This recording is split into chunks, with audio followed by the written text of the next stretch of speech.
सुप्रभात बच्चों, हिंदी की ई लर्निंग कक्षा में आप सभी का स्वागत है। बच्चों, आज मैं आप सभी को हिंदी साहित्य की पाठ्य पुस्तक से पाठ 5 एकता नामक पाठ का अध्ययन कराने जा रही हूँ। बच्चों, यह एक कविता है और इसके कवि हैं द्वारिका प्रसाद माहेश्वरी। द्वारिका प्रसाद माहेश्वरी की ये बहुत ही प्यारी सी कविता है जिसका नाम है एकता। एकता का मतलब आप सभी लोग समझ रहे होंगे कि एकता क्या होती है। एकता में बहुत ही शक्ति होती है और जब एक साथ मिलकर के कोई भी काम किया जाता है तो वह क्या होता है, सबके हित के लिए होता है। लेकिन कभी कभी उस चीज़ से नुकसान भी हो सकता है, जैसे कि इस पाठ में वर्षा की जो बूंदें हैं वो जब एक साथ गिरती हैं तो वो कभी कभी हमें नुकसान भी पहुंचाती हैं, और अगर कुछ मात्रा में वो गिरती हैं तो उससे हमें लाभ मिलता है, यानी कि वो धरती को हरा भरा सुनहरा कर देती हैं। लेकिन लगातार अगर कुछ समय तक, कई दिनों तक वर्षा होती है और लगातार बरसती रहती हैं तो ये जो वर्षा की बूंदें हैं वो बाढ़ का रूप ले लेती हैं, जिससे नुकसान ही होता है। तो चलिए हम द्वारिका प्रसाद माहेश्वरी कृत कविता का अध्ययन करेंगे और साथ ही साथ इसके अर्थ को भी समझेंगे।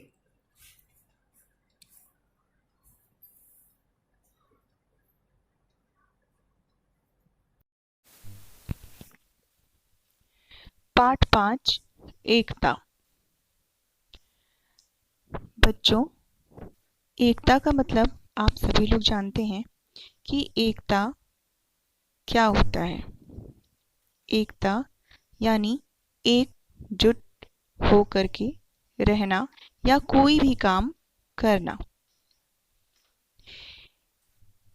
एकता नामक कविता जो है इसके कवि हैं द्वारिका प्रसाद माहेश्वरी। द्वारिका प्रसाद माहेश्वरी है जिसका नाम है एकता। इस पाठ के माध्यम से एकता के बारे में बताया जा रहा है कि जो वर्षा की बूंदें हैं वो जब एक साथ हो कर के आती हैं तो वे क्या क्या कर सकती हैं। यानी जब बादलों से एक साथ वर्षा होती है और वह ऊपर से एक साथ गिरती हैं तो वे क्या क्या कर सकती हैं। चलिए हम इस कविता को पढ़ते हैं और साथ ही साथ इसका अर्थ भी समझते हैं। आती है वर्षा की बूंदें अलग अलग पर वे सब मिलकर भर देती हैं ताल तलैया बहती धार नदी की बनकर। पेड़ पेड़ पत्ते पत्ते को जी भर भर नहला देती हैं। इस कविता के माध्यम से कवि जो है वो कह रहे हैं कि आती है वर्षा की बूंदें अलग अलग पर वे सब मिलकर। वर्षा की जो बूंदें हैं वे अलग अलग पर एक साथ मिलकर धरती पर गिरती हैं। यानी आसमान से जब वे धरती पर गिरती हैं तो एक साथ आती हैं और अलग अलग हो कर के ऊपर से जब वे गिरती हैं तो एक साथ मिल कर के धरती पर गिरती हैं। भर देती हैं ताल तलैया बहती धार नदी की बनकर।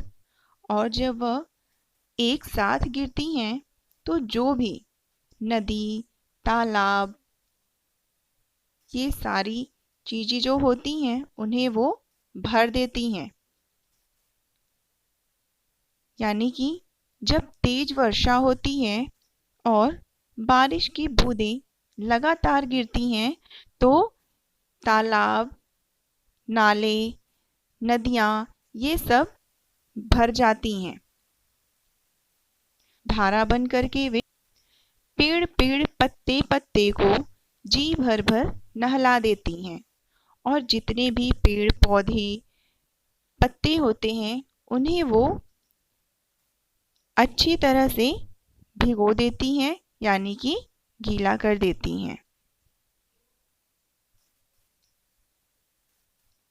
गर्मी की मारी धरती का हरा भरा मन कर देती हैं, लेकिन कभी कभी मिलकर वे रूप बाढ़ का भी ले जाती, बस्ती की बस्तियां डुबोकर अपने संग बहा ले जाती।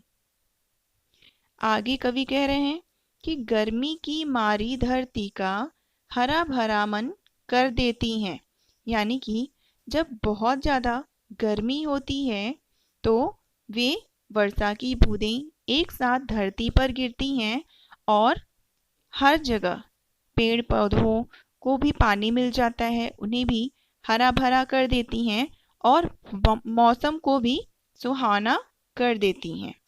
यानी जो गर्मी होती है और वर्षा की बूंदें जब धरती पर गिरती हैं तो सब चीज़ में परिवर्तन हो जाता है, यानी पेड़ पौधे भी वर्षा की बूंदों से हरे भरे हो जाते हैं और गर्मियाँ भी खत्म हो जाती हैं, यानी कि मौसम सुहावना हो जाता है। लेकिन जब कभी कभी ये एक लिमिट से ज़्यादा, यानी ये एक मात्रा से ज़्यादा अधिक मात्रा में जब ये वर्षा होती है तो ये बाढ़ का भी रूप ले लेती हैं, यानी जब लगातार बारिश होती है तो ये बाढ़ का रूप ले लेती हैं। और जब बाढ़ का रूप ले लेंगी तो उससे क्या होता है, यानी जो भी बस्तियाँ, गांव या फिर जो भी ये सारी चीज़ें होती हैं उन्हें वही क्या करती हैं, डुबो देती हैं और ये अपने साथ बहा करके एक जगह से दूसरी जगह ले जाती हैं। जब लगातार बारिश होती है तो वे बाढ़ का रूप ले लेती हैं और जब वे बाढ़ का रूप ले लेती हैं तो जो भी बस्तियां होती हैं उन्हें वे क्या करती हैं, डुबो देती हैं। साथ जो भी सामान होते हैं, जो भी चीज़ें होती हैं उन्हें वे अपने साथ बहा कर ले करके जाती हैं।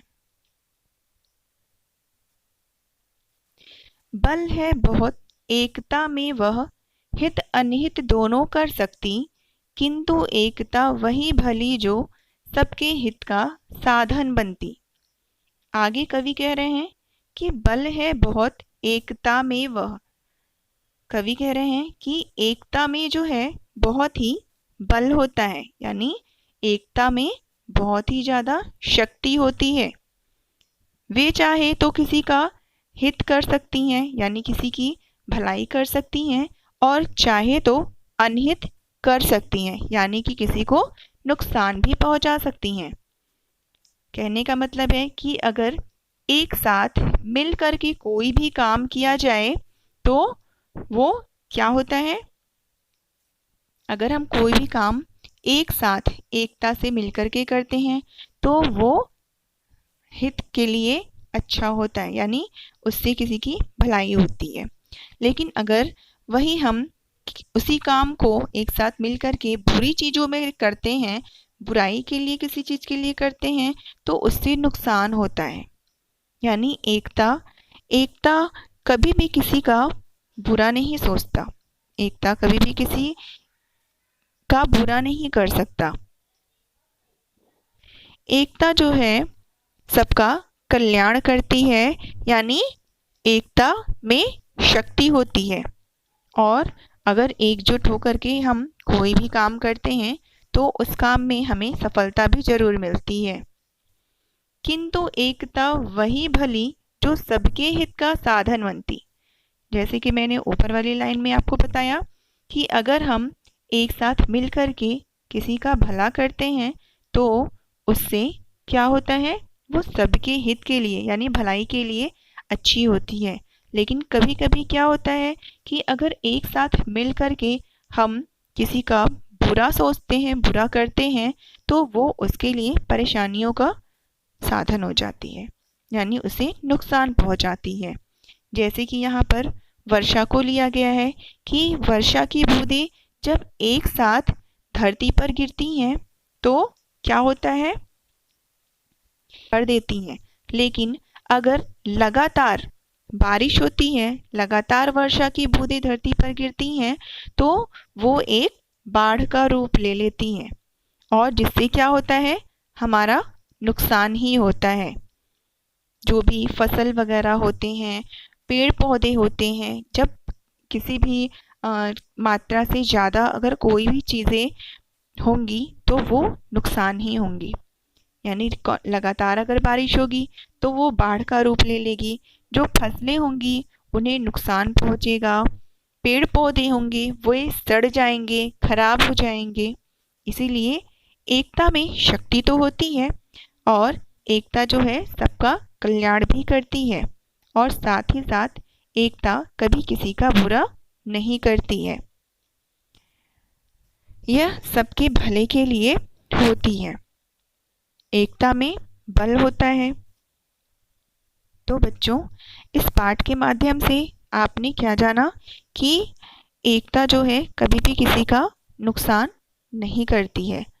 अगर हम उसे सही तरीके से इस्तेमाल करते हैं, सही तरीके से उसका उपयोग करते हैं, तो एकता सबके लिए भली होती है। लेकिन जब एक लिमिट से ज़्यादा कोई भी चीज़ होता है तो वो अनहित भी कर सकती है, यानी कि नुकसान भी पहुंचा सकती है। ठीक है बच्चों, इस प्रकार आपने इस कविता के माध्यम से देखा कि वर्षा की बूंदें क्या क्या कर सकती हैं और एकता के बारे में भी आप लोगों ने जाना। तो इसीलिए हमें एकजुट होकर के, यानी एकता से, यानी मिलजुल कर हर काम को करना चाहिए। आज के लिए इतना ही। मिलते हैं अगली कक्षा में अगले पाठ के साथ। धन्यवाद।